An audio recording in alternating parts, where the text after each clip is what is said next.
በስመ አብ ወወልድ ወመንፈስ ቅዱስ አሐዱ አምላክ በቅድስት ሥላሴ ዘአምን ወትማኅፀን እግዝእትነ ከሰይጣን በቅድመ ዛቲ የቅድስት ቤተክርስቲያን ዘይእቲ ስምረ ማርያም ጽዮን ለዓለማዊ አሜን። አምላካችን እግዚአብሔር ሆይ እዚህ ለተሰዓት ስላደረስከን እናመሰግንሃለን። በተለይም ይህችን የዛሬዋን ዕለት የሆነውን ሰዓት በእድሜያችን ላይ ተጨማሪ አድርገን አዲስ ቀን ተጨማሪ ጊዜ ባርከህ ቀድሰህ ስለሰጠህን ክብር ምስጋና ውዳሴ ለአንተ ይሁንልን። እዚህ ለተሰዓት ስላደረስከን ቀሪ ሕይወታችን ደግሞ በአንተ የተጠበቀ በአንተም የተባረከ ይሁንልን። ቡሩክ አምላክ ሆይ ጉባኤያችንን ባርክልን፣ ምሽቱን ባርክልን።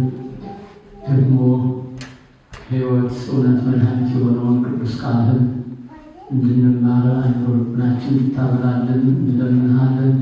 በተለይም ሀገራችንን ዓለማችንን ከጥፋት ሕዝብን ከሞት ከመቅሰፍት እንድታድንልን እንለምንሃለን።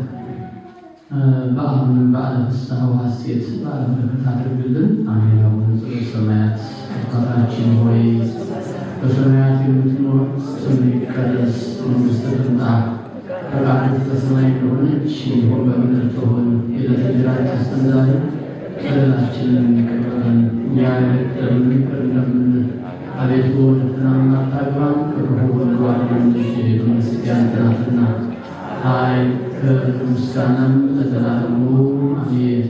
እመቤታችን ቅድስት ድንግል ማርያም ሆይ መልአኩ ቅዱስ ገብርኤል ሰላምታ ሰላም እንልሻለን። በሐሳብሽ ድንግል ነሽ፣ በሥጋሽም ድንግል ነሽ። አሸናፊ የእግዚአብሔር እናት ሆይ ሰላምታ ላንቺ ይገባሻል። ከሴቶች ሁሉ ተለይተሽ አንቺ የተባረክሽ ነሽ፣ የማኅፀንሽም ፍሬ የተባረከ ነው። ጸጋን የተሞላሽ ሆይ ደስ ይበልሽ፣ ልዑል እግዚአብሔር ከአንቺ ጋር ነውና ከተወደደው ልጅሽ ከጌታችን ከመድኃኒታችን ከኢየሱስ ክርስቶስ ዘንድ ይቅርታና ምሕረትን ለምኝልን ኃጢአታችንን ያስተሰርይልን ዘንድ ለዘላለሙ አሜን። አቤቱ በደልን የምትደመስስ ንስሐን የምትቀበል ኃጢአትን ይቅር የምትል ጌታ ኢየሱስ ክርስቶስ ሆይ የእኔንም ኃጢአት የልጆችንም ኃጢአት ይቅር በል። የመንሰር ኃጢአት እግዚአብሔር ይፍታ። ሁላችን ጉባኤያችን ይባርክልን፣ ሁላችንንም ይባርከን። በስመ አብ ወወልድ ወመንፈስ ቅዱስ አሐዱ አምላክ አሜን። በዓለም እግዚአብሔር አምላካዊ ሰዓት ለዚህች ዕለትና ሰዓት ያደረሰን ወደ አምላካችን ቅዱስ እግዚአብሔር ስሙ የተመሰገነ ይሁንልን። ብፁዕ አባታችን ብፁዕ አቡነ ማርቆስ የዋሽንግተንና ኦሬገን አይዳሆ እና አካባቢ ስብከት ሊቀ ጳጳስ የቅዱስ ሲኖዶስ አባል ክቡር መምህራችን መልአከ ብርሃናት መምህር ኤልያስ አድማሴ ገዳማችን አስተዳዳሪ፣ ክቡር አባታችን መልአከ አባ ቅዱሳን አባቶቻችን፣ እናቶቻችን እንዲሁም ሕፃናት ጭምር በወደደና በፈቀረን በአንድ ልጁ በአምላካችን በመድኃኒታችን በኢየሱስ ክርስቶስ ፍጹም ሰላም ሰላም እላችኋለሁ። እንደምን ዋላችሁ? እንደምን አመሻችሁ? እንደምንስ መጣችሁ? አሜን። እግዚአብሔር ይመስገን ብለን ስሙን እንድንጠራ በቃሉ እንድንጽናና ኃጢአታችን በደላችን ሳያስብብን በዚህ በተቀደሰው ቦታ ያሰባሰበን የአባቶቻችን አምላክ የእኛም አምላክ ቅዱስ እግዚአብሔር ስሙ የተመሰገነ ይሁንልን። አትለይምና እናታችን ንጽሕተ ንጹሐን ቅድስተ ቅዱሳን ወላዲተ አምላክ አምላክ በዳናችን ምክንያት ሕሊናችን ድንግል ማርያም ምስጋና ይድረሳት። እግዚአብሔር እንደወደደና እንደፈቀደልን መጠን በጸሎት ጉባኤያችን ጀምረናል። የዕለት ወንጌል እንማራለን። ወደ ትምህርታችን ከመሄዳችን በፊት ለጉባኤው ማስጀመሪያ የሚሆን ከእኔ ጋር አብረን እግዚአብሔር በዝማሬ እናመሰግናለን። ይህንን ጉባኤ ባርክልን ጌታዬ። ለምን አብረን እንዘምር?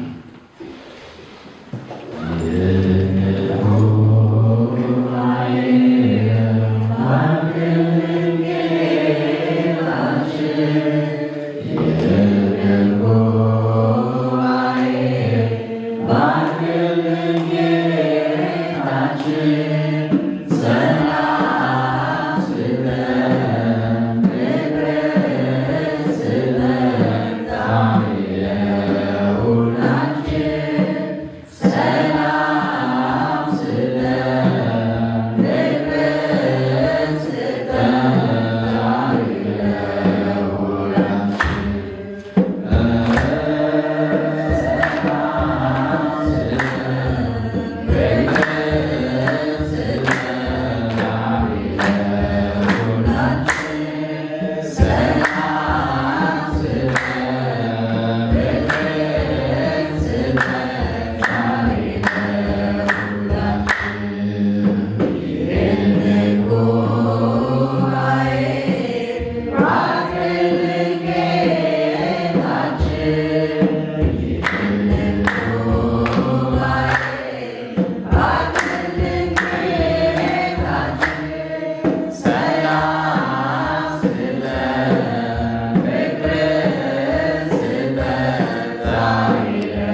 የመዝሙሩ ባለቤት የሆነው ልዑል አምላካችን ቅዱስ እግዚአብሔር ስሙ በድጋሚ የተመሰገነ ይሁን። ዝማሬያችን ይቀበልልን። እዚህ በመቀጠል ወደ ዕለቱ ወንጌል ይሆናል የምንሄደው። የዕለቱን ወንጌል የሚያስተምሩን መምህራችን በረከት ይሆናሉ። ለእኛ የምንሰማበትን የከፈተ አምላክ ልቦናችን ከፍቶ ቃሉን በልባችን እንዲያመላለስልን መልካም ፈቃድ ይሁንልን። በስመ አብ ወወልድ ወመንፈስ ቅዱስ አሐዱ አምላክ አሜን። ስብሐት ለእግዚአብሔር በዘአብጽሐነ እስከ ዛቲ ሰዓት። ለዚህ ሰዓት፣ ለዚህ ዓመት፣ ለዚህ ዕለት ያደረሰን የአባቶቻችን አምላክ አምላከ ቅዱሳን አምላከ አበው አምላካችን እግዚአብሔር የተመሰገነ ይሁን። ብፁዕ አባታችን ብፁዕ አቡነ ማርቆስ የዋሽንግተን ኦሪገንና አይዳው ሀገረ ስብከት ሊቀ ጳጳስ የቅዱስ ሲኖዶስ አባል፣ የተከበሩ አባታችን መልአከ ኃይል አባ ክብረ ቅዱሳን፣ የተከበሩ አባታችን አባ ኤርምያስ፣ የተከበራችሁ አባቶች፣ እናቶች፣ ወንድሞች፣ እህቶች፣ የነገዋ ቤተክርስቲያን ተረካቢዎች፣ ሕፃናትም ጭምር የእግዚአብሔርን ጥሪ አክብራችሁ የእግዚአብሔር ቃል ወደሚነገርበት ወደ እግዚአብሔር ቤት የመጣችሁ በቤቱ የተገኛችሁ የእግዚአብሔር ቤተሰቦች፣ የእግዚአብሔር ልጆች እስከ ሞት ድረስ በወደደንና ባፈቀረን በአምላካችን በመድኃኒታችን በኢየሱስ ክርስቶስ ፍጹም ሰላም እንደምን ዋላችሁ? እንደምን ሰነበታችሁ? እንደምን አላችሁ? አምላካችን እግዚአብሔር ከመከራ ሥጋ ከመከራ ነፍስ ጠብቆ እንኳን ለዚህ ዕለት አደረሰን አደረሳችሁ። አምላካችን እግዚአብሔር በየጊዜውና በየሰዓቱ እየጠበቀ በየጊዜውና በየሰዓቱ እየመገበን ስጋዊ ምግብ እንዳናጣ ስጋዊ ምግብ እየመገበ መንፈሳዊ ምግብ እንዳናጣ መንፈሳዊ ምግቡን እየመገበ ከሱ እንዳንርቅ ጥሪ እያደረገ እየቀሰቀሰ የአባትነት ድርሻውን እየተወጣ ከዚህ አድርሶናልና አሁንም በድጋሜ ስሙ የተመሰገነ ይሁን። ትናንትና እግዚአብሔር እንደፈቀደ መጠን የእግዚአብሔርን ቃል ተማምረናልና ትላንት የነበራችሁ ሰዎች በምን ርዕስ ተማማሩ?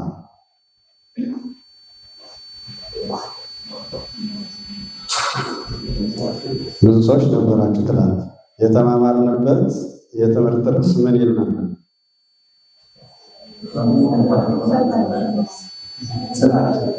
አቤት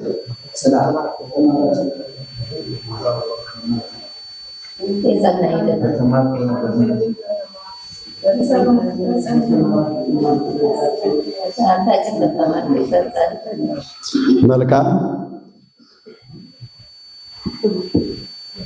በተማርከውና ባመንክበት ጸንተህ ኑር የሚል ነው አይደል? ይሄ ትልቅ መመሪያ ስለሆነ ሁልጊዜ በሕሊናችን ብናስቀምጠው ከተማርነው ትምህርት የሚያወጣ መጥፎ ሀሳብ ሲመጣ ይከላከልልናል፣ ይጠብቀናል። ከእምነታችን የሚያወጣ ክፉ መንፈስ ሲመጣ ይከላከላል፣ ይጠብቃል። እንዴት ከእምነታችን እንወጣለን፣ ከተማርነው እናልፋለን ብለን ክፉን መንፈስ አስወግደን ራሳችን ጠብቀን ከእግዚአብሔር ሳንለይ እንኖርበታለን ማለት ነው። አባቶቻችን አንገታቸውን ለስለት የሰጡት ቃሉ በሕሊናቸው ስለነበረ ነው። ከኛ አንገት የእግዚአብሔር ክብር ይበልጣል የሚለው በሕሊናቸው ስላልጠፋ ነው እንጂ የማይሰማቸው የማይፈሩ የማይደነግጡ ሆነው አይደለም። ግን ሰው በእግዚአብሔር ፍቅር ሲማረክ ሁሉንም ይረሳና እግዚአብሔርን ብቻ ያስባል። ስለዚህ ይሄ ትልቅ መመሪያ ስለሆነ እንድንይዘው ነው።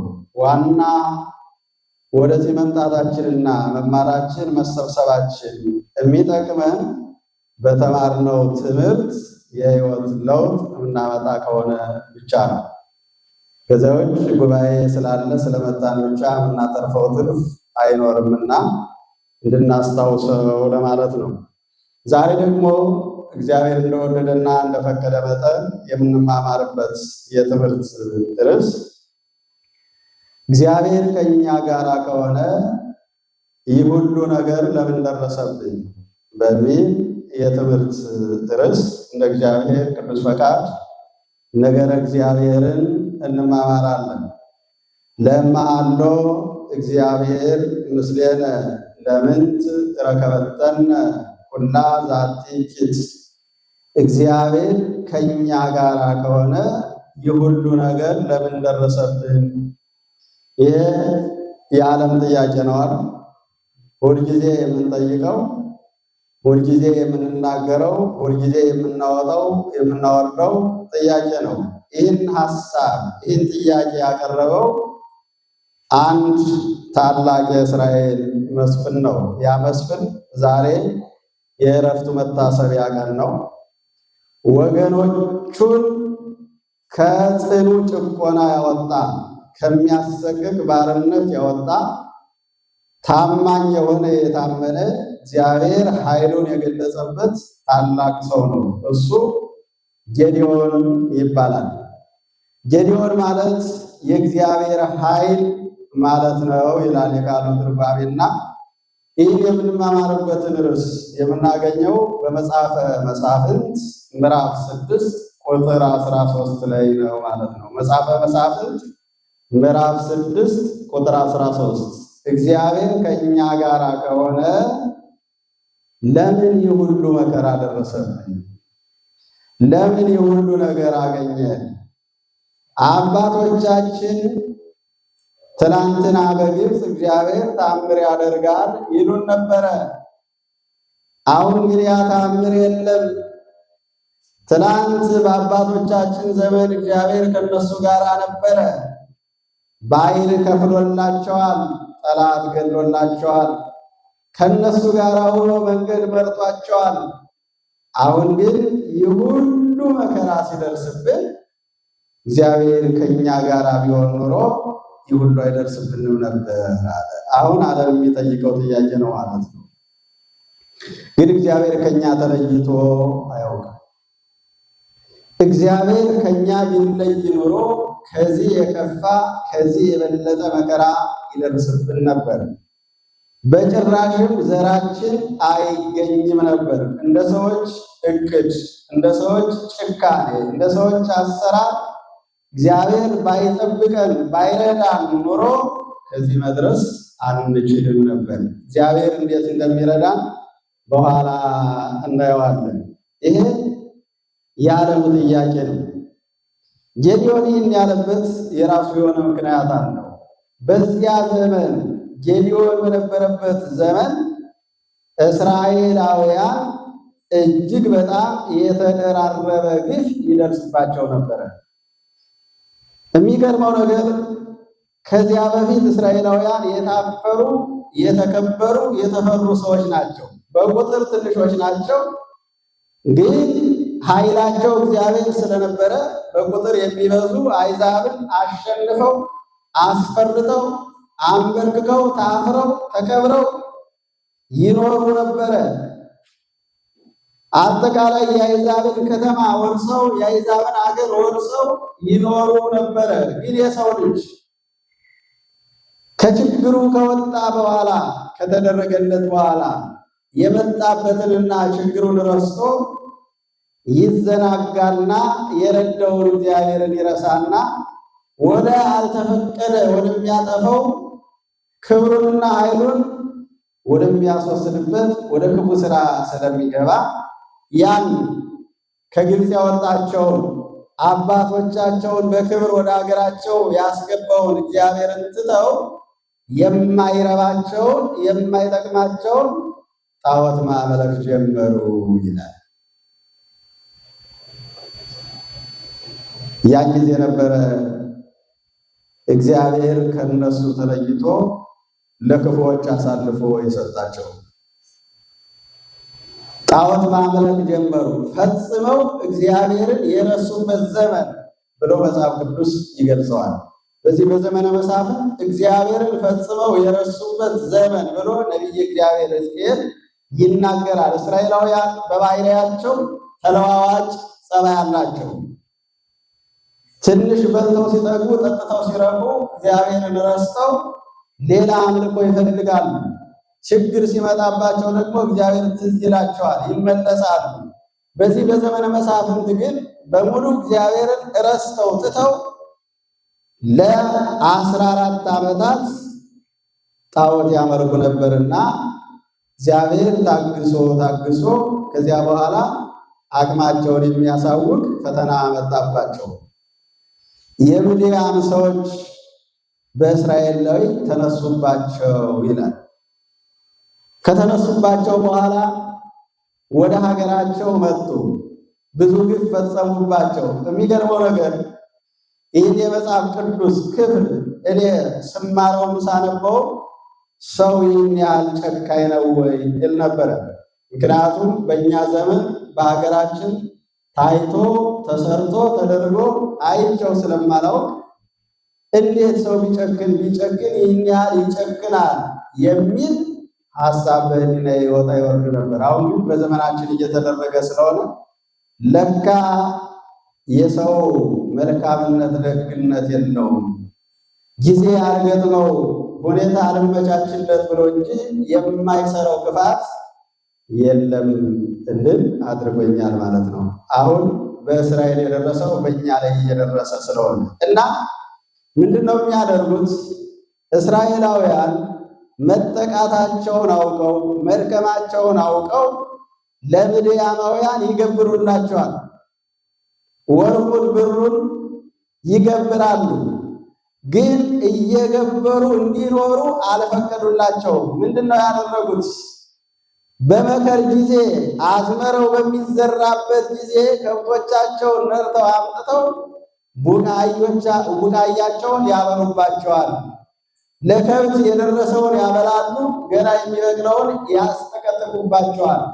እንደገና ደግሞ በመከር ጊዜ በሚሰበሰብ ጊዜ የሚያቃጥሉትን አቃጥለው ለከብቱ የሚያበሉትን አብልተው ሰዎቹ ሲርባቸው ሲመራቸው ያን አካባቢ ትተው እንዲሄዱ ያደርጓቸው ነበረ።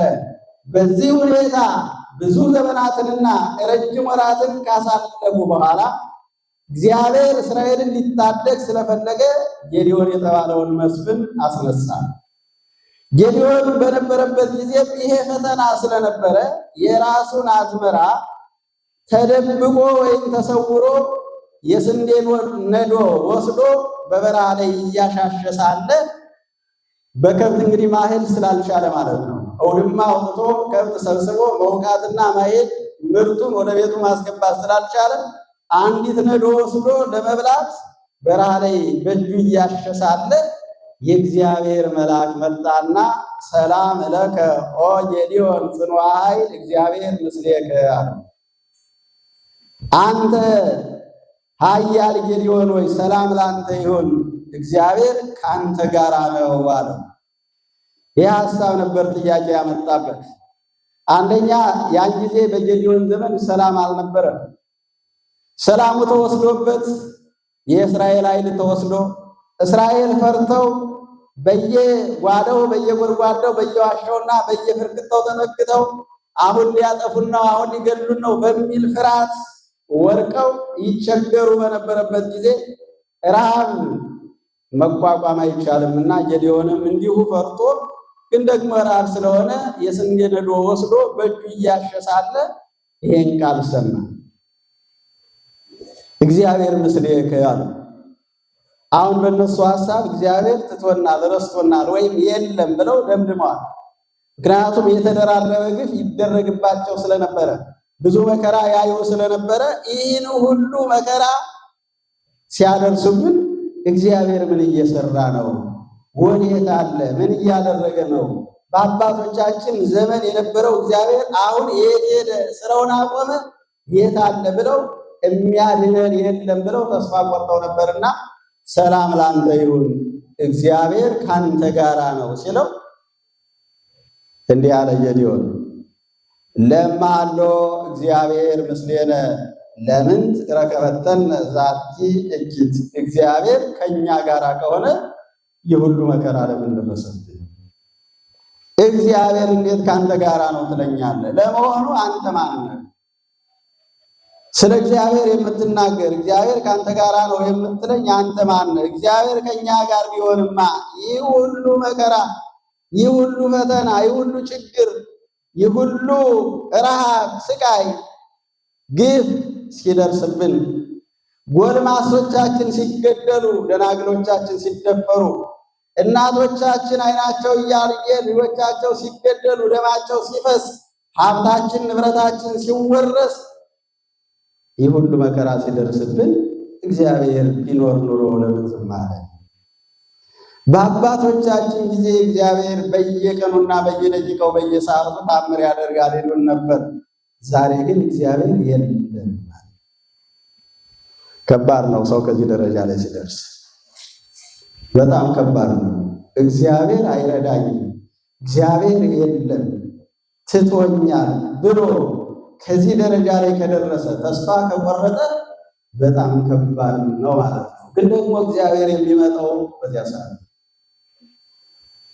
ሁሉንም ሞክረን አቅማችን ተጠቅመን አሁን ረዳት የለንም ኃይል የለንም ብለን መፍራት ሲጀምር ኃያሉ እግዚአብሔር ወደኛ ይመጣል።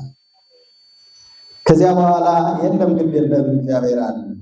አሁን እግዚአብሔር ባንተ አድሮ ስራ ሊሰራ ነው። እስራኤላውያንን ነፃ ሊያወጣቸው ነው። ምድያማውያንን ሊመታቸው ነው። ያ መከራው ሊወገድላቸው ነው። ዝም ብለህ አዳምጠኝ፣ ስማኝ፣ እግዚአብሔር ካንተ ጋር ነው። ይልቁንስ አንተ ባለ ታሪክ ሰው ነህ፣ ታሪክ ይጻፍልሃል።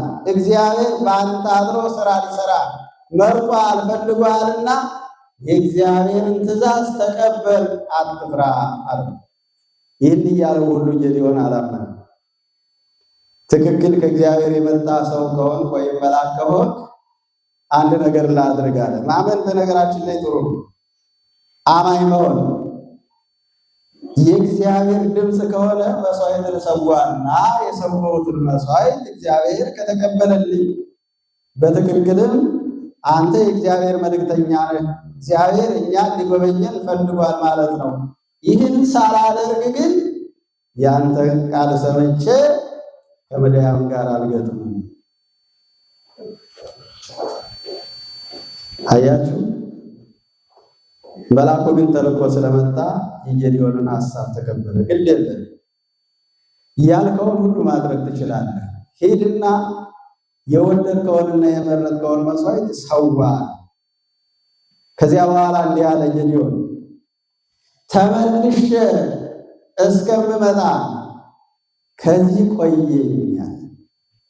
ተመልሼ ምን እስከምመጣ መስዋዕቱን እስከማመጣ ከዚህ ቆየኝ፣ እንዳትሄድ፣ ተመልሰህ እስክትመጣ እጠብቅሃለሁ። እዚያ በኋላ ሄደ፣ በጉን ሰዋ፣ ደሙን በኩስኩስ እንደ ድሮው ቋንቋ፣ እንዳሁኑ ቋንቋ ከሆነ ደግሞ በምን እንበለው? ጀበና ይቡና በማንቆርቆሪያ ነው። ስጋውን ደግሞ በሰሃን እንበለውና እዞ መጣ። ከዚያ በኋላ መልአኩ በያዘው ዘንግ ከአለት ላይ አድርገውና በያዘው ዘንግ አደረገውና በያዘው ዘንግ ሲነቀው እሳት ከአለቱ ወጥቶ መስዋዕቱን በላለት። እሳት ከድንጋይ ላይ ወጥቶ ማለት አሁን ጌዴዎን በዚህ አላመነ። የሰው ልቡና ቆጸሩ ነው። እሳት ከድንጋይ ላይ ወጥቶ ደሙንና ስጋውን በልቶ ሲያርግ እያየው የለም ይህ አይበቃኝም። እስራኤላውያን በቀላሉ የሚያምናሉ። ይህ አይበቃኝም፣ አሁንም አንድ ነገር ልጠይቅህ አለ። ጠይቀኝ፣ ምን ታደርጋለህ አለው። አሁንም እግዚአብሔር እንደላከ ለማወቅ እኔ ነጭ ባዘቶ ጸምር ግምጃ፣ ነጭ ግምጃ ልዘርጋ፣ በግምጃው ላይ ደግሞ ከሰማይ ጠል ጠብታ ይውረድ፣ ሌላው ቦታ ደረቅ ይሁን፣ ጸምሩ ብቻ ወይም ግምጃው ብቻ ይረስርስ ይርጠብ። እንደዚያ ከሆነ እግዚአብሔር እንደላከ አምናለሁ አለው። ይሁንልህ አለው። ጸምር ግምጃ ዘረጋ። በድርቅ ሰዓት በበጋ ሰዓት ጠል ታውቃላችኋል። ጠል ከሰማይ ወርዶ ግምጃውን አረሰረሰው። ይህናየ አሁንም ሌላ ልጠይቅህ ያለ፣ አሁን እንዳልኩት ጸምር ልዘርጋ፣ ጸምሩ ወይም ግምጃው ደረቅ ይሁን፣ በዳርና በዳሩ ግን ጠል ይውረድ። ይሄ ከተደረገ በትክክል እግዚአብሔር እንደላከ አውቃለሁ አለ። ይሁንልህ ይደረግልሃል። ለሶስተኛ ጊዜ ያ ከተደረገለት በኋላ ጠሉ ከግምጃው ሳይወርድ በዳርና በዳር ወርዶ መሬቱን ካራሰው በኋላ በትክክልም እግዚአብሔር የላከ የእግዚአብሔር መልእክተኛ ነህ። ስለዚህ ምን ላደርጋለሁ? አሁን ካንተ ጋር የሚሄዱ ሰዎችን ፈልግ። ብዙ ቁጥር አታብዛ። የቁጥር ብዛት የጠላትን ኃይል አያሸንፍም። እግዚአብሔር ካንተ ጋር ስለሆነ እግዚአብሔር በጥቂት ሰዎች ድል አደርጋለሁ ብለዋልና ሰዎችን ሰብስብ አለው። ጌዴዎን ብዙ ሰዎችን ሰበሰበ። የለም ይሄ ብዙ ነው፣ በዚህ ሁሉ ድል ብታደርግ በእኔ ኃይል ድል አደረግኩ ትላለህና ቀንሰው ብለዋል እግዚአብሔር አለ።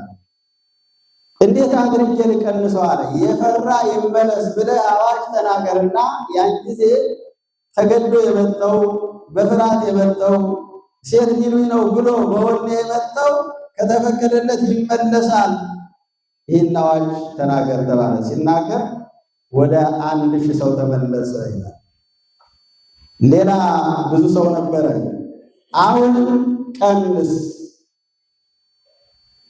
ይህን ለማወቅ ደግሞ አንተ ጋር የሚሄዱትን ለመለየት የታጠቀውን በሙሉ ወደ ወንዝ አውርደውና መሳሪያውን አስቀምጦ ውሃ የሚጠጣ ካለ እሱን ትመልሰዋለህ። መሳሪያውን ከትከሻው ላይ እንዳደረገ በአንድ እጁ መሳሪያውን ይዞ በአንድ እጁ ውሃ እየጠለፈ የሚጠጣ ካለ እሱን ትወስዳለህ። ለሰልፍ ለጦርነት ለድል የተዘጋጁ እነዚህ ናቸው። መሳሪያውን አስቀምጦ የሚጠጣ ካለ እሱ ለሰልፍ ስለማይሆን ወደ ቤት መልሰው። ጦርነቱ እንዴት እንደሚጠናቀቅ እግዚአብሔር እየተናገረ ማለት።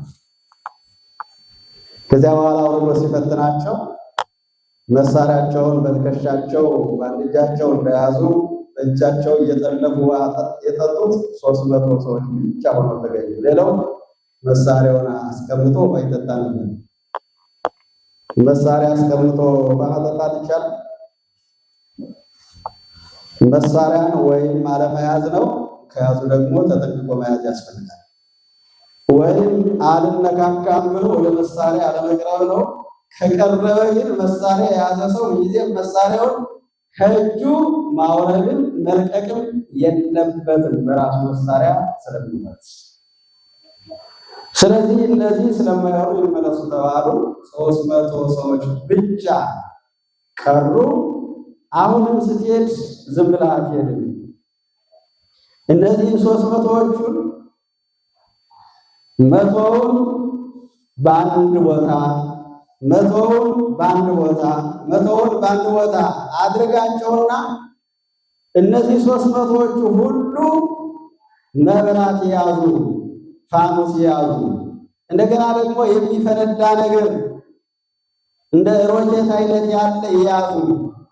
እነዚህ የምድያምን ከተማ ከከበቡ በኋላ አንተና ካንተ ጋር ያለ ባለሟል ወደ ከተማው ትገባላችሁ።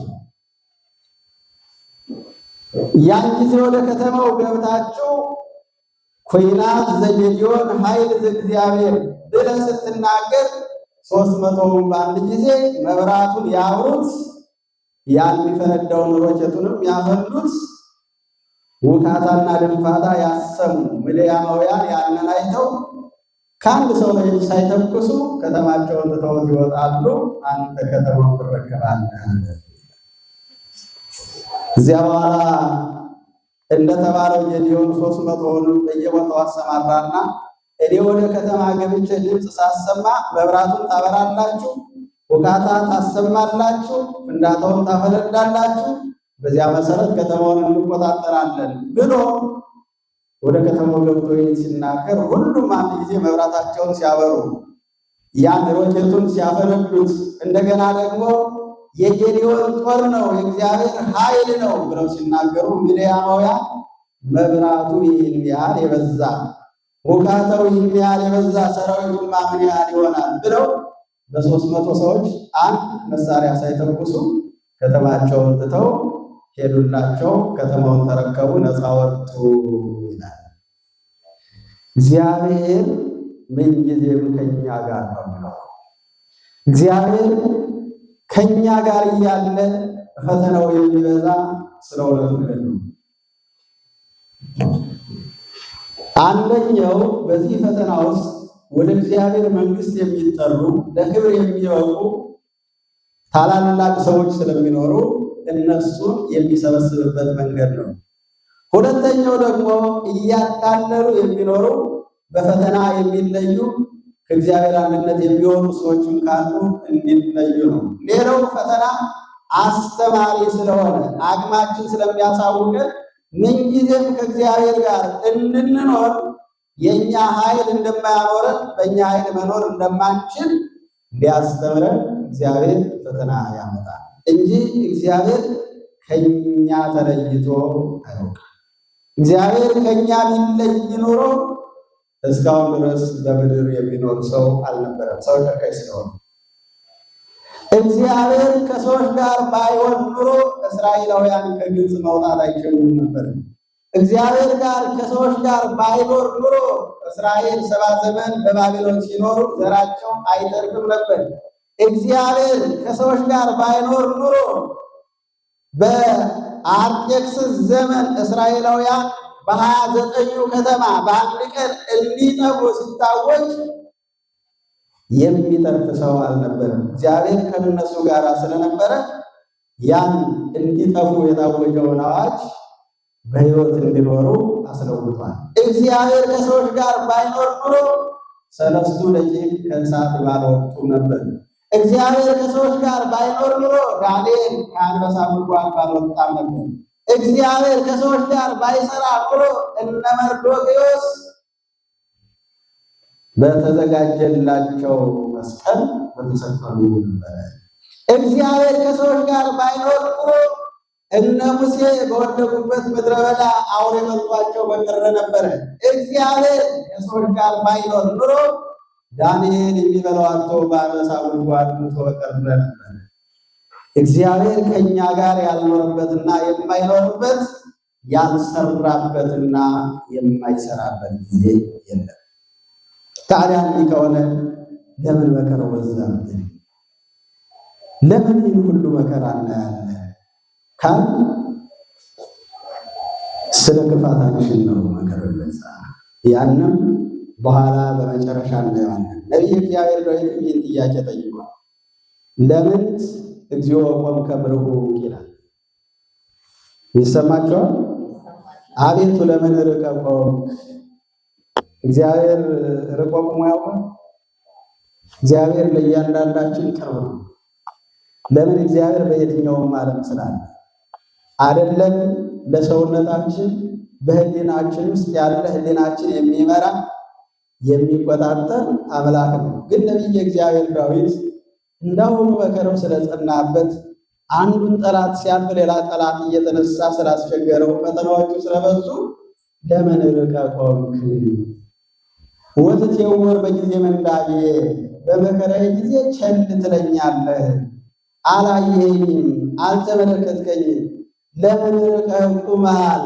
ከኔ ርቀሃል፣ አልረዳኸኝም፣ ትተኸኛል፣ ተለይተኛል ብሎ ነቢየ እግዚአብሔር ዳዊትም በመዝሙር 9 ቁጥር 12 ላይ እንዲያ ብሎ ይናገራል። በመዝሙር 73 ቁጥር 1 ላይ ደግሞ ለምን ትገደፍከን እግዚኦ ለዝኑፉ፣ አቤቱ ለዘወትር ለምን ጣልከን?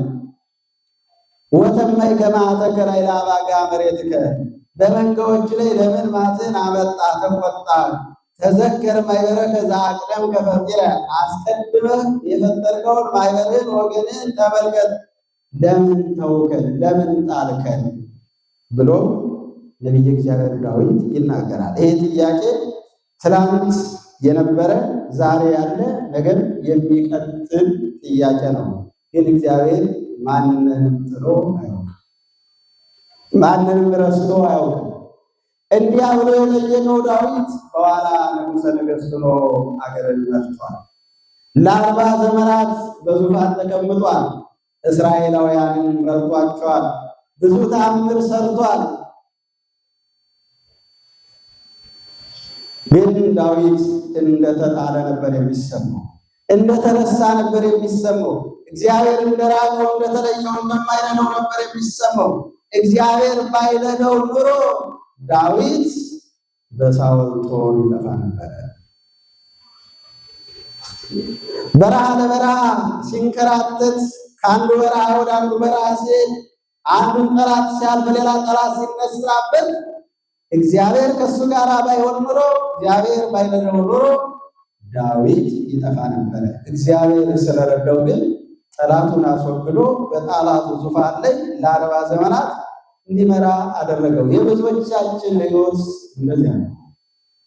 እግዚአብሔር ባይረዳን ኑሮ ያን ሁሉ በረሃ አልፈን ከዚህ እንደርስ ነበር። እግዚአብሔር ባይረዳን ኑሮ ያን ሁሉ ችግር አልፈን ከዚህ አንደርስም ነበር። ብዙ ጊዜ ትሞታላችሁ ተብለን እግዚአብሔር ስለረዳን እስካሁን ያለን ብዙ ሰዎች አሉ። ወይም ደግሞ ብዙ ጊዜ እኛ ሳናውቀው ሰዎች ለመግደል ወስነውብን፣ ምላጭ ስበውብን፣ መርዝ አብልተውን ገድለውን፣ ግን እግዚአብሔር አብሮ ስላልተባበረን እስካሁን አለን። ስለዚህ እግዚአብሔር ሁልጊዜም ከኛ ጋር ይሰራል። ሐዋርያትም ይህን ጥያቄ አንስተው ነበረ። በማቴዎስ ወንጌል ምዕራፍ 17 ቁጥር 19 ላይ ለምንት ንሕነ ስሕነ አውጽኦቶ፣ ለምንድን ነው እኛን ማውጣት የተሳነን ብለዋል። አንተ አወጣኸው፣ እኛን ለምን ማውጣት ተሳነን? እኛ ከአንተ ጋር ያለነው የአንተ ተማሪዎች ነን። ከአንተ ጋር እናድራለን፣ ከአንተ ጋር እንውላለን።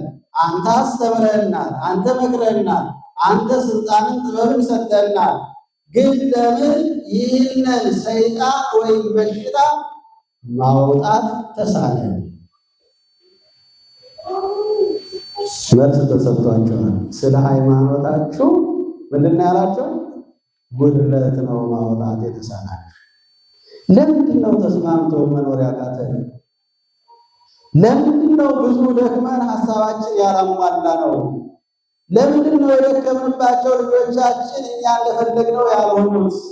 ለምንድን ነው ለብዙ ዘመናትና ለረጅም ወራት ደክመን የሰራነው ቤት በአንድ ቀን የፈረሰው? ለምንድን ነው ድካማችን ከንቱ ሆኖ የቀረው? ለምንድን ነው የደከምንበት ዓላማ ሁሉ ያልተሳካው? እያለ ሰው አሁን ይጠይቃል። ግን ከኛ የጎደለ ነገር አለ ማለት ነው። እኛ ነን ዓላማችን እንዳይሳካ ያደረግነው። እኛ ነን የጀመርነውን መጨረስ ያቃተን። እኛ ነን የገባነውን ቃል ማክበር ያቃተን። እኛ ነን ትናንትና ለዳቦ ብንበቃ ብለን ለምነው ዛሬ እግዚአብሔር ብዙ ነገር አድርጎልን የረሳ ነው። ከተሰማራችሁ በኋላ ረሳችሁኝ ይላል።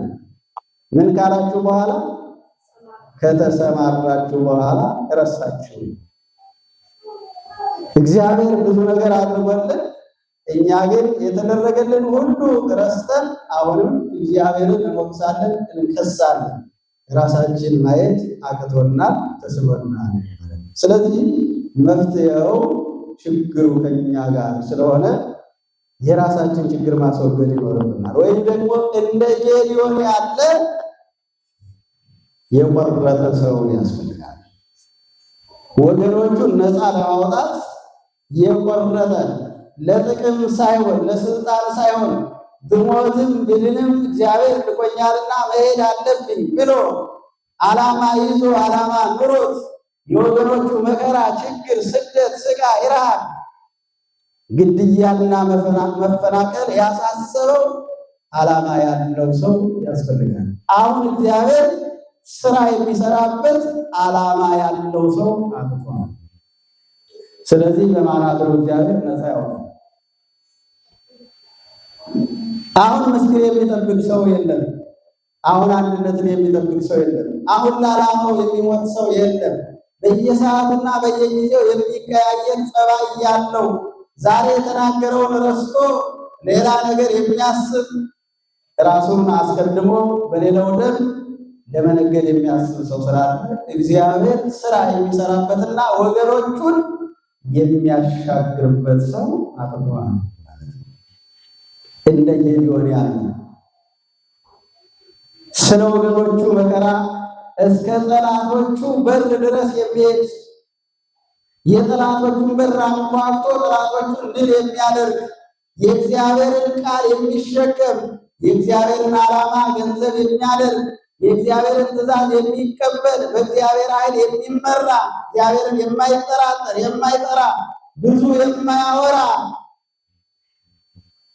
ከእግዚአብሔር ጋር በመነጋገር ብቻ ስራ የሚሰራ ሰው ጠፍቷል።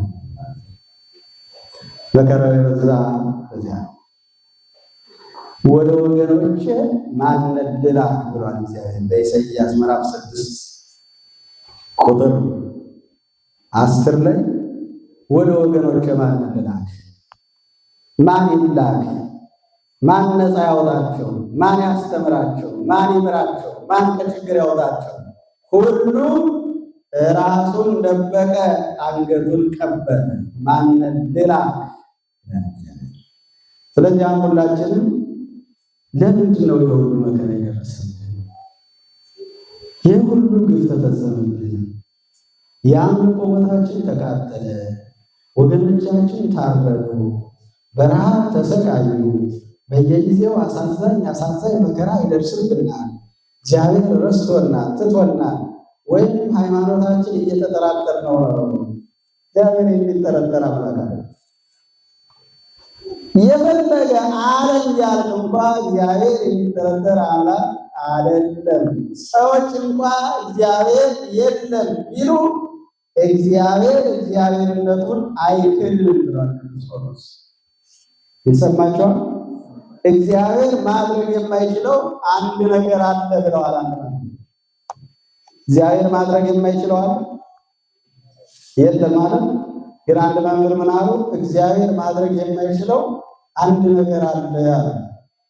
እኛ ደነገጥን በሰዓት እንዴ!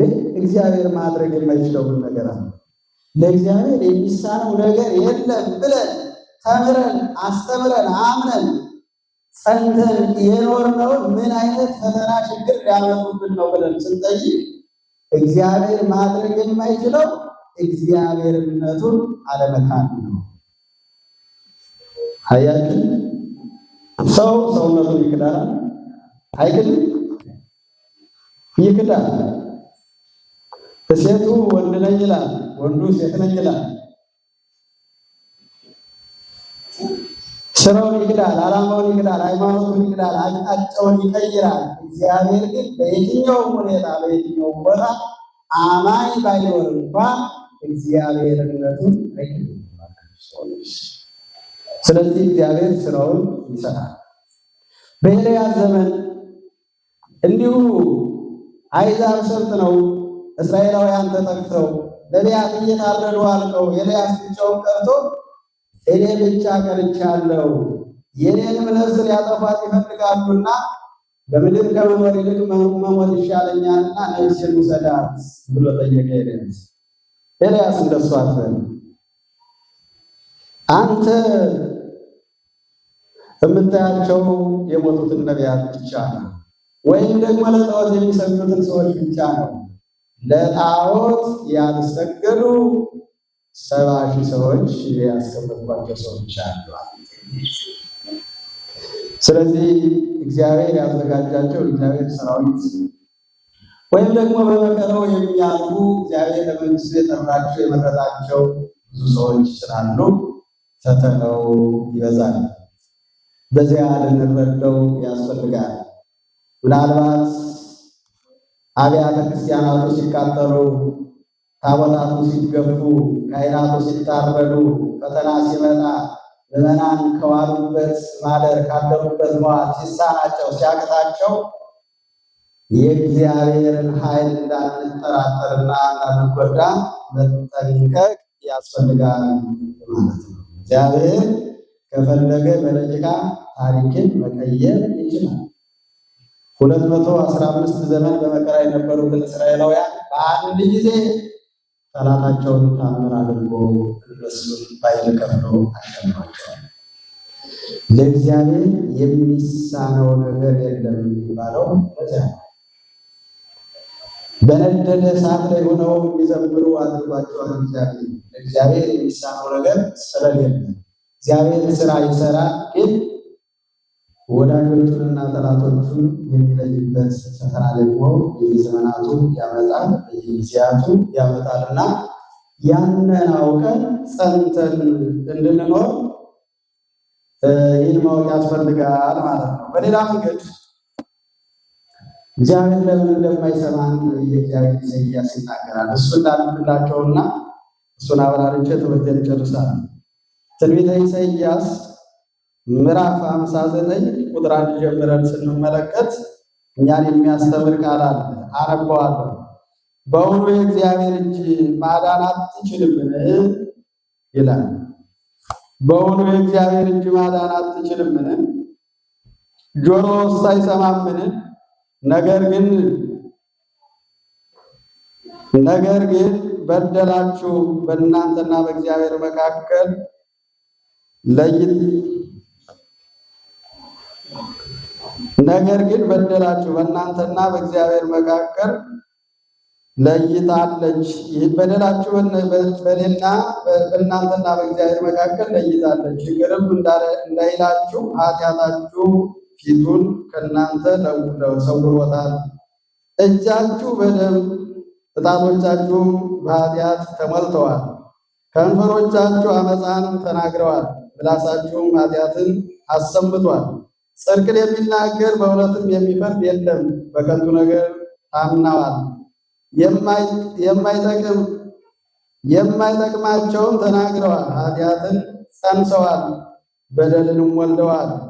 የእባብን እንቁላል ቀፈቀፉ፣ የሸረሪትንም ድር አደሩ። እንቁላልንም የሚበላ ሰው ፈጥኖ ይሞታል። እንቁላሉ ሲሰበር እባብ ይወጣል፣ የሸረሪት ድርም ልብስ አይሆንም። በስራቸውም ራሳቸውን አያለብሱም፣ ስራቸው የግፍ ስራ ነውና። እግሮቻቸው ለተንኮል ይሮጣሉ፣ ደምን ለማፍሰስም ይፋጠናሉ። ሰውን ለመግደል ይመክራሉ። ጉስቁልናና ቅጥቃጤ በመንገዳቸው አለ። የሰላምን መንገድ አያውቋትም፣ በመንገዳቸውም ፍርድ የለም። የሚሄዱበትን መንገድ ጠማማ ነው፣ ሰላምንም አያውቁም። ስለዚህ ፍርድ ከእነርሱ ዘንድ ርቋል፣ ጽድቅም አላገኘቻቸውም። ብርሃንን ሲጠባበቁ ብርሃናቸው ጨለማ ሆነባቸው፣ ብርሃንንም ሲጠባበቁ በጨለማ ሄዱ። እንደ ዕውሮች ወደ ቅጥሩ ተርመሰመሱ፣ ዓይንም እንደሌላቸው ተርመሰመሱ። በቀትርም በመንፈቀ ሌሊት እንደሚሄድ ሰው ተሰናከሉ፣ እንደ ሙታንም ይጨነቃሉ።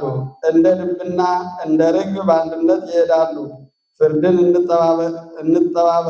እንጠባበቅ ነበር፣ መዳንም የለም፣ ከኛ ርቋል ይላሉ ብሎ ይቀጥላል። በዋናነት በእውኑ እጄ ማዳን አትችልምን? ጆሮዬስ አይሰማምን? ነገር ግን እጄ ማዳን እንዳትችል ጆሮዬም እንዳይሰማ በደላችሁ በእናንተና በእኔ መካከል ለየች። ስለዚህ የማንሰማው ወይም መከራችን የረዘመው ችግራችን የበዛው እግዚአብሔር ስለማይሰራ ሳይሆን ኃይል ስለሌለው ሳይሆን በደላችን ስለበዛ በደላችን አውቀን ስላልተመለስ አንድነት ስለሌለን አንዱ ሲያለቅስ ሌላው ስለሚደሰት፣ ስለዚህ እግዚአብሔር በዚህ ሁኔታ ፈተናውን ያበዛል እንጂ እግዚአብሔር ሁልጊዜም ከኛ ጋር ነው። እግዚአብሔር ከኛ ጋር ባይሆን ኖሮማ እንዴት መኖር እንችል ነበር? እግዚአብሔር ባይረዳን ኖሮ እንዴት ማለት እንችል ነበር? ለዚያ ነው የእግዚአብሔር ዳዊት ተፈስሑ በእግዚአብሔር ዘረዳን፣ በረዳን በእግዚአብሔር ደስ ይበላችሁ ብሏል። እግዚአብሔር ባይረዳን ኖሮ እንደዚያ ስለማይሆን፣ እግዚአብሔር ባይረዳን ኖሮ በዚህ መንገድ ስለማንኖር በረዳን በእግዚአብሔር ደስ ይበላችሁ ብሎ ነቢየ እግዚአብሔር ዳዊት ነግሮናል፣ አስተምሮናል። ስለዚህ እግዚአብሔር ሁልጊዜ ከእኛ ጋር ይሰራል፣ ከእኛ ጋር ይኖራል። ፈተናዎቹ ከሰው ወይም ከእውነተኞች ሰዎች ርቀው ተለይተው አያውቁም። ስለዚህ በፈተና መጽናት ፈተናው ደግሞ እንዲርቅልንና እንዲወገድልን አንድ ሆኖ እንዳንድ ልብ መካሪ እንዳንድ ቃል ተናጋሪ ለሀገሪቱ ለቤተክርስቲያኒቱ መስራት ያስፈልጋል። ያን ጊዜ እግዚአብሔር በመካከላችን ሆኖ ስራ ይሰራል። በተበታተነ ሕሊና በተበታተነ ሀሳብ በተለያየ ሕሊና እግዚአብሔር ስራ ሊሰራ አይችልም። የማይቻለው እኮ ሳይሆን ለእኛ የማይገባ ስለሆነ እንኳን እግዚአብሔር ሰው እንኳን በተበታተነ ሕሊና ስራ መስራት ይችላል አይችልም። ስለዚህ አንድን ሁሉ ነው መጀመሪያ ዓላማችን አንዱ የፈተናውን ችግር እንወቀው፣ የአንዱ መከራ ለአንዱ ይግባው ይረዳው። ያ ሲሆን ፈተናው ያልፋል፣ መከራው ይወገዳል፣ እግዚአብሔርን ድምፃችን ይሰማል፣ እግዚአብሔር ችግራችን ያስወግዳል። እግዚአብሔር ከኛ ጋር ሁልጊዜም ስራ ይሰራልና ያንን አውቀን እንድንጠቀምበት ነው። ከዚያ ውጭ ግን እስከ በደላችን ብንለምነው ፈተናው ሊረዝምብን ይችላል። በእርግጥ እግዚአብሔር እስከ በደላችን ቢሆን ይሰማል፣ እስከ ኃጢአታችን ቢሆን ይሰማል። ቸር አምላክ ስለሆነ ቸር አባት ስለሆነ ምናልባት በደላችን ኃጢአታችን በኋላ ከእግዚአብሔር መንግሥት ይለየናል፣ ያስፈርድብናል። ግን ቸር አባት ስለሆነ እየበደልነውም ይመግበናል፣ እየበደልነውም ያኖረናል፣ እየበደልነውም ተኝተን እንድንነሳ ሰርተን እንድንገባ ያደርገናል። ለምን? እግዚአብሔር ቸር ስለሆነ። ስለዚህ እግዚአብሔር ታምር ይሰራል። ነቢየ እግዚአብሔር ዳዊትም በልዎ ለእግዚአብሔር ግሩም ግብርከ፣ እግዚአብሔርን ስራ ድንቅ ነው በሉት። ይህን ያለው እኮ መርዶክዮስ ሊሰቀል ሐማ ሊያሰቅል ነገሩ ካለቀ በኋላ ለመርዶክዮስ በተሰቀለው መስቀል ሐማ ተሰቀለ። መርዶክዮስ ደግሞ በሐማ ወንበር ተቀመጠ። እግዚአብሔር እንዲህ ነው ፍርድ ይቀይራል። ሐማ መርዶክዮስ ሊያስገድለው የፈለገው ዝም ብሎ ከመሬት ተነስቶ ነው። እስራኤላውያንን ስለጠላ ብቻ እስራኤል የሚባል ሕዝብ በዚህ ሀገር መኖር የለበትም ብሎ ከንጉሱ ጋር ተነጋግሮ በ29ኙም ከተማ እስራኤላውያን በአንድ ቀን እንዲጠፉ አዋጅ ከወጣ በኋላ መርዶክዮስ ያን ቃል ሰምቶ ወደ እግዚአብሔር ጸሎት አቅርቦ በአስቴር በኩልም ታሪክ እንዲቀየር አድርጎ ሐማ መርዶክዮስን ሊያሰቅል ገመድ አስፈትሎ ግንድ አስተክሎ ሲጠባበቅ እግዚአብሔር በዚያ ሌሊት ታሪክ ቀይሮ የመርዶክዮስ ሞት ወደ ሐማ ተቀይሮ መርዶክዮስ በሐማ መስቀል ተሰቀለ። ሐማ በመርዶክዮስ መስቀል ተሰቀለ። መርዶክዮስ ደግሞ በሐማ ወንበር ዙፋን ተቀምጦ የእሱን ቦታ ተክቶ መስራት ጀመረ። የእነ ዳንኤል ታሪክም እንደዚያ ነው የሚያሳየው። የሰለስቱ ደቂቅ ታሪክም እንደዚያ ነው የሚያሳየው። የእነ ሙሴ ታሪክም እንደዚያ ነው የሚያሳየው። የሌሎቹም በግፍ ያለፉት የእነ ዮሴፍ ታሪክም እንደዚያ ነው የሚያሳየው። ዮሴፍ ወንድሞቹ ከሸጡት በኋላ ለወንድሞቹ መጋቢ ሆነ። ጌታም አደረገው እግዚአብሔር። ይልቁንም እነሱን ከመከራ እንዲያድናቸው አደረገው። የተናቀው ዳዊት እስራኤላውያን እንዲመራ አደረገ። የተናቀው ሙሴ ከእግዚአብሔር ጋር እንዲነጋገር እስራኤል የሚመሩበት ሕገ እግዚአብሔርን እንዲቀበል ሆነ። እግዚአብሔር በየጊዜውና በየሰዓቱ ስራ ይሰራል። ግን በእኛ እቅድ ሳይሆን ስራውን የሚሰራው በራሱ እቅድ ነው። ስለዚህ የእግዚአብሔር ቀን እስከሚደርስ የእግዚአብሔር እቅድ እስከሚከናወን እግዚአብሔር ምን እንዲሆን አለ ብሎ ማመን ያስፈልጋል። በየትኛውም መከራ ላይ ቢኖር እንኳን ስለ መከራው ልናዝን እንችላለን እንጂ እግዚአብሔር ረስቶን ወይም ትቶን ወይም ዘግቶን እንዳልሆነ ግን ማመን ይኖርብናል። እንደዚያ ካመን ፈተናውን እናሳጥረዋለን ማለት ነው። እግዚአብሔር ከእኛ ጋር ቢሆን ኖሮማ የሁሉ መከራ ለምን ደረሰብን? ይህ የሁላችንም ጥያቄ ነው። ግን እግዚአብሔር ከእኛ ጋር ነው፣ ስራ ሲሰራ አይተነዋል። በ300 ሰዎች ለቁጥር የሚያስቸግሩ የምድያም ሰዎች ድል ሲያደርጋቸው አይተናል። በአንድ በሙሴ አድሮ ለቁጥር የሚያስቸግሩ ግብፃውያንን ሲያሰጥማቸው አይተናል።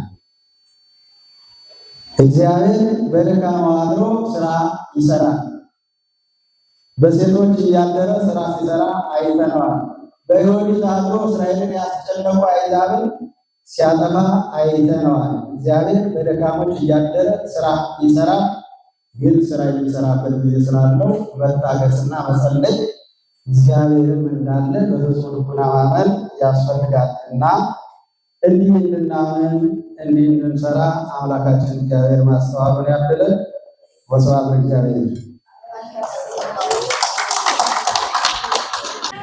ለመምህራችን ቃሎትን ያሰማልን፣ ያሰማልን፣ የአገልግሎት ዘመናቸውን ያባርክልን። እኛም በስላስተስሳሙ ያማረ ፍሬ እንድናፈራ አምላካችን እግዚአብሔር ፈቃዱ ይሆንልን። ሰሚዎች ብቻ ሳንሆን አስተዋዮችን እንድንሆን እግዚአብሔር አምላክ በቸርነቱ ይርዳን። ከኔ ጋር አብረን በዝማሬ እግዚአብሔር እናመሰግናለን። እዛ በመቀጠል ብዙ አባታችን ቃለ ምዕዳንና ቡራኬ ይሰጡና ሁላችንም ተነስተን አብረን በጋራ እንዘምር። ደጅ ጠናሁ ቆይቼ ኪዳነ ምሕረትን እያልን አብረን እንዘምራለን። ደጅ ጠናሁ ቆይቼ ኪዳነ ምሕረትን ተጽናናሁኝ የእሷ ዘሌት የአምላክ እናት እመቤታችን ሞገሱኝ መሪው ዘመኔን የአምላክ እናት እመቤታችን ሞገሱኝ መሪው ዘመኔን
Amen.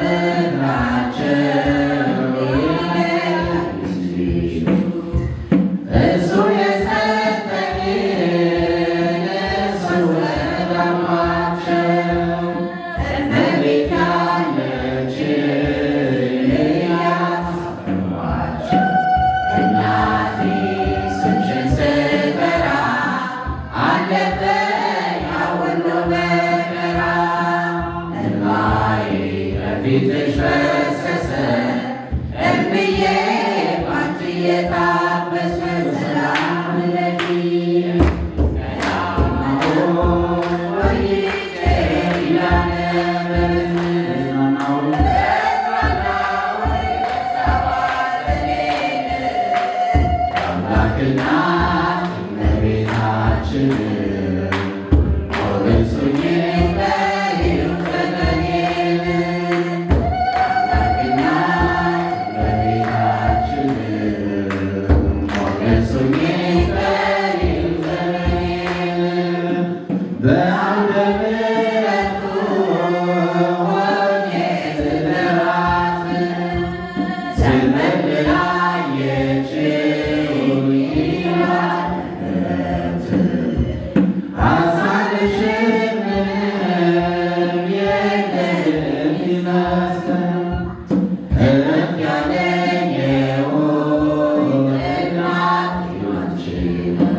ስለነበረን ጊዜና ሰዓት ሁሉ የአምላካችን ስሙ የተመሰገነ ይሁን።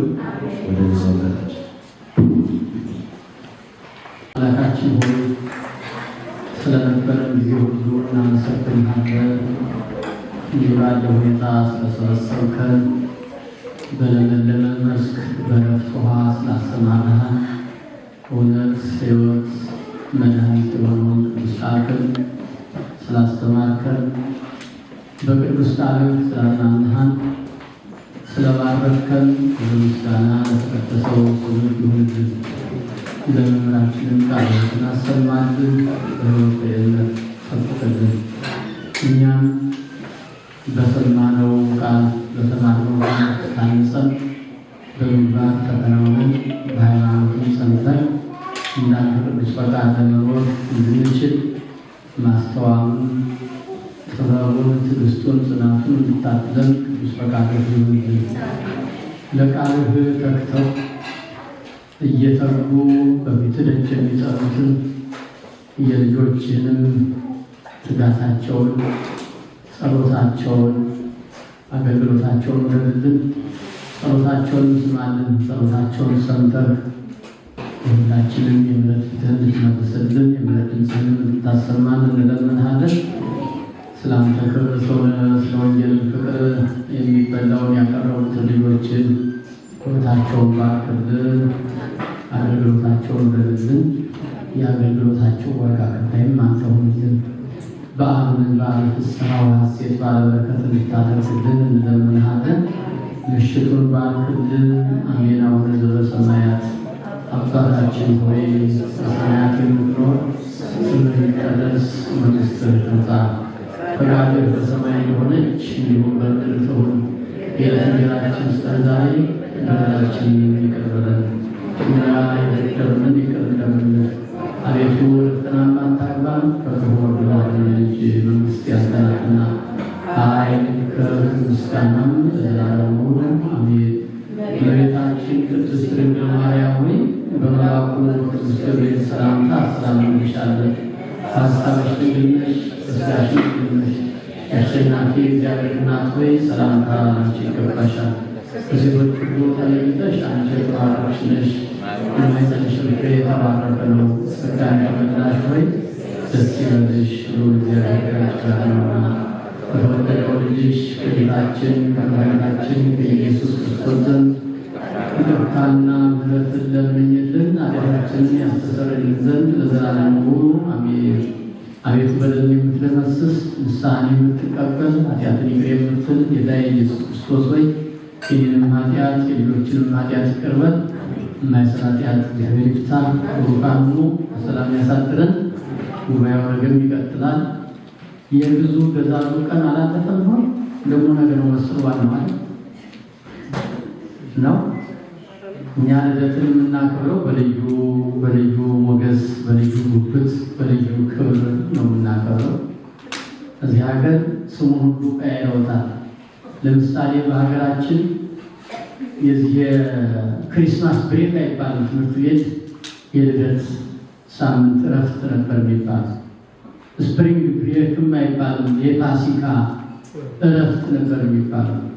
እና ሁሉንም ቀያይረው ልደቱን እናከብራለን ብለው ልደት እያከበሩ ሳይሆን ሱቆችን ባዶ እያደረጉ የገበያ በዓል ነው የሚያከብሩት። እናንተ ደግሞ እድለኞች ናችሁ። እግዚአብሔር ሁልጊዜም ምስጉን ነው፣ ክቡር ነው። ልደቱም ደግሞ የከበረ ነው። ሁልጊዜም ልደቱ ይከበርልን። እንደዚያ ባለ ሳይሆን እንደዚህ ባለ ነው የምናከብረው የእግዚአብሔር ቃል በመስማት። ነገም ጉባኤው ይቀጥላል። ያልሰሙትን እያሰማችሁ እንድታመጡ ትጋበዛላችሁ። ሁላችሁም ጋባዦቹ ሆኑ። እግዚአብሔር ታላቅ ጸጋን የሰጠን እስካሁን ድረስ ልባችን ተበታትኖ በሀገራችን የሆነው በዓለማችን እየሆነ ያለው እያስተከዘን ደግሞ ሀገር እንዴቱ ላይ ሆን ብለን አይናችን ደግሞ ወደማይመለከተን ቦታ እያየን ተወጥረን ነው የምናመሸው የምንውለው። ይችን እንኳን ሁለቷን ሰዓት እዚህ ከእግዚአብሔር ጋር በእግዚአብሔር ቃል እረፍ ብሎ ማምሸት ታላቅ በረከት ነውና የተባረካችሁ ናችሁ። ቡሩካን ሁኑ።